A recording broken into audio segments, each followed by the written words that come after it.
এমনকি সাহাবায়ে কেরাম, দুনিয়ার মধ্যে 10 জন সাহাবী ছিলেন, তারা দুনিয়াতে জান্নাতের সার্টিফিকেট পেয়েছে। যেরকম কয়জন? এই দুনিয়াতে জন্ম 10 জন জান্নাতের সার্টিফিকেট পেয়েছেন, এরা জান্নাতি। আল্লাহু আকবার। আপনার ব্যাপারে আমার ব্যাপারে হয়েছে বলেন। কিন্তু তাদের ব্যাপারে দুনিয়াতেই ঘোষণা হয়েছে এই 10 জন জান্নাতি। আল্লাহু আকবার।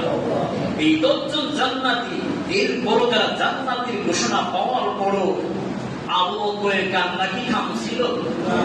ওমরের কান্না কি থামছিল? ওসমানের কান্না কি থামছিল? আলীর কান্না কি থামছিল? কথা বলেন। ওসমান যখনই কোনো কবরের পাশ দিয়ে হেঁটে যাইতে, যাওয়ার সময় ওসমান কবর দেখার সাথে সাথে ওসমান বেহুশ হয়ে পড়ে যেতে। ওসমানকে যখন জিজ্ঞেস করা হলো, ও ওসমান, তুমি কেন কবর দেখলে বেহুশ হয়ে পড়ে যাও? বলো কেন বেহুশ হয়ে পড়ে যাও? ওসমান ডাক দিয়ে বললেন, ও ভাই, শোনো, আখিরাতের প্রথম ঘাটি হলো কবর। প্রথম ঘাটি কি ধরে? প্রথম ঘাটি হলো কবর।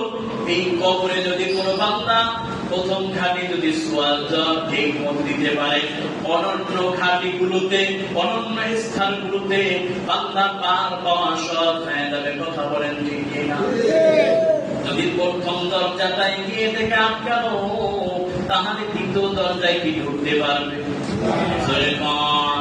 দ্বিতীয় দরজায় ঢোকা সম্ভব না বান্দা। এজন্য প্রথম ঘাটি হলো কবর। আপনার আমার প্রথম ঘাটি কি? এই কবরের মধ্যে যদি সওয়াল জবাব সঠিক দিতে পারে, বান্দার জন্য জান্নাত। আর কবরের সওয়াল জবাব যদি সঠিকভাবে উত্তর না দিতে পারে, ওই আল্লাহর বান্দা ডান পাশের মাটি এমন ভাবে চাপ মারবে, বাম পাশের হাড্ডিগুলো ভেঙে চুরমার হয়ে যাবে।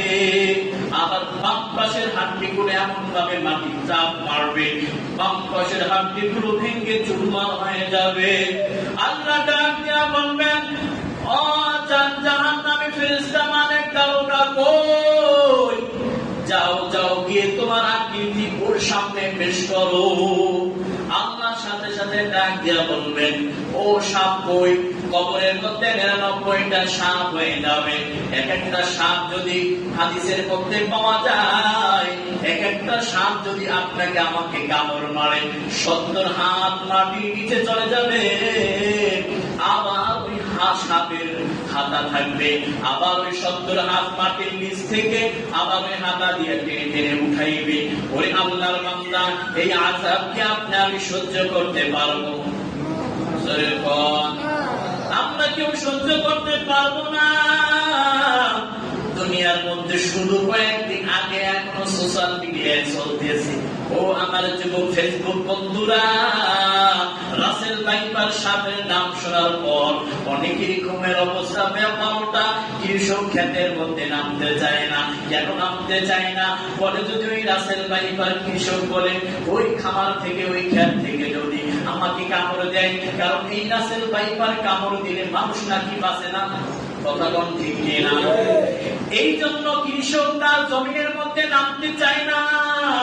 ওরে আল্লাহর বান্দা, দুনিয়ায় সাপের কারণে, একটা সাপের জন্য যদি এই ভয় হয়, ওই কবরের মধ্যে একে একই কেমনে থাকবো? ওই কবরের মধ্যে সাপ হবে, ওই কবরের মধ্যে বিচ্ছু হবে। অবশ্যই অবশ্যই মৃত্যুবরণ করতে হবে কি হবে না? কথা বলে সবাই আওয়াজ করে বলে। আপনি আমি কেউ থাকতে পারবো না, আপনার আমার পূর্বপুরুষও কেউ থাকতে পারে না। এমনকি দয়ার নবী, মায়ার নবী, যিনি না হইলে আসমান সৃষ্টি হইত না, জমিন সৃষ্টি হইত না, কিছুই সৃষ্টি হইত না। এই দয়ার নবী, মায়ার নবীও কি বাঁচতে পারছেন? জোরে কোন? যে আল্লাহর হাবিব ছিলেন, আল্লাহর সাথে গভীর নিবিড় সম্পর্ক ছিল। মেরাজের সরাসরি নবীর সাথে আল্লাহর সাথে ডাইরেক্ট সাক্ষাৎ হয়েছে।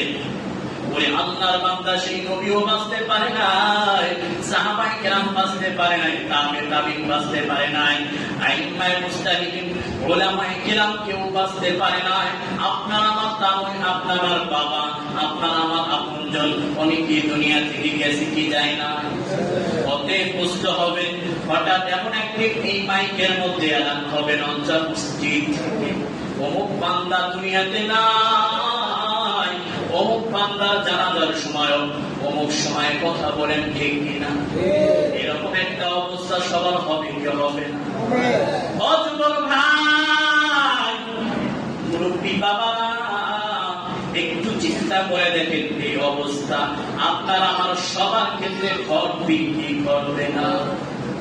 আপনাকে আমাকে চিরবিদায় দেওয়ার জন্য কেউ বদ্দর বাজার কাপড়ের কাপড় আনার জন্য যাবে, কেউ বা গরম পানি করার জন্য যাবে, কেউ বা আত্মীয় স্বজন ধরে যারা আছে তাদেরকে ফোন দিবে, ফোন দিয়ে বলবে কেউ খবর শুনছো অমুকের আব্বাই 10টার সময় মারা গেছে, কথা বলেন ঠিক কিনা?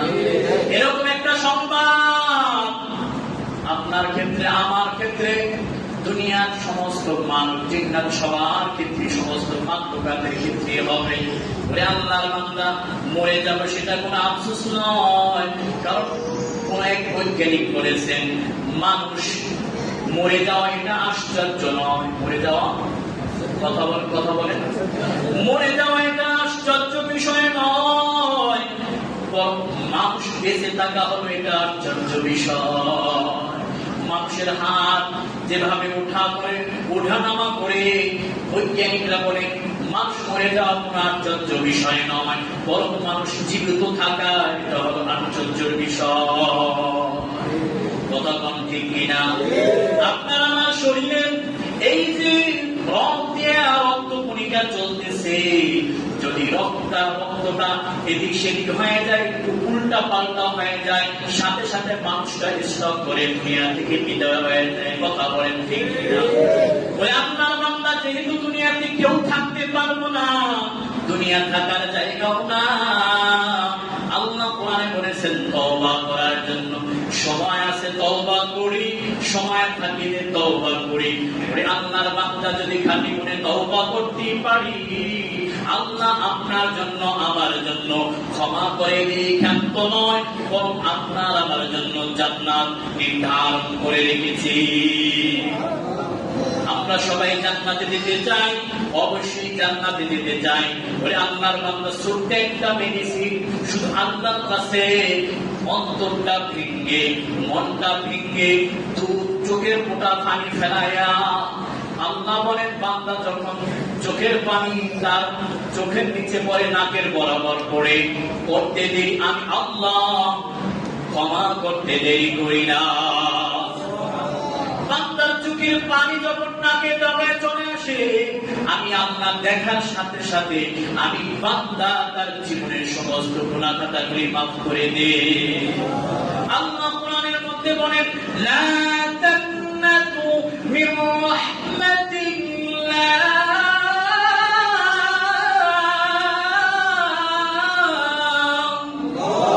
আল্লাহ বলেন হে বান্দা, পাতার পরিমাণ গুনাহ করেছো, অনেক বড় গুনাহ করে ফেলেছো, যেই গুনাহের কথা শুনলে মা কাছে নিবে না, সমাজের কোনো মানুষ কাছে নিবে না, সবাই দূরে ঠেলে দিবে, সবাই ঘৃণার চোখে দেখবে,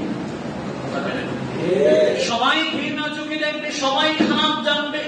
ওরে বান্দা এমন গুনাহ করেছে, আমি আল্লাহ কিন্তু দেখেছি, আমি আল্লাহ কিছু বলি নাই। ওরে বান্দা শুধু একটা বার জবান দিয়ে বল মালিক ভুল হয়ে গেছে, আপনি ক্ষমা করে দেন। আল্লাহ বলেন আমি বান্দা যাওয়ার সাথে সাথে ক্ষমা করে দিব। কারণ গুনাহ সীমা সংখ্যা আছে, রহমতের কোন সীমা সংখ্যা আছে? বলেন রহমত অগণিত, আর গুনার একটা সীমা আছে, সংখ্যা 50 বছর 60 বছর গুনাহ করছে, কিন্তু রহমতের কোন শেষ আছে? এজন্য কোন আল্লাহ নবী বলেছেন হে আল্লাহ আমার গুনার একটা সীমা সংখ্যা আছে, আপনার রহমতের সীমা সংখ্যা নাই। আপনার রহমতের দ্বারা আপনি আমাদের জীবনের সমস্ত গুনাহ খাতাগুলি মাফ করে দিন। আমরা আল্লাহর কাছে দোয়া করব মালিক আপনি আমাদের এই খাঁটি মনে তওবা করার তৌফিক দান করুন। জোরে বলেন আমিন।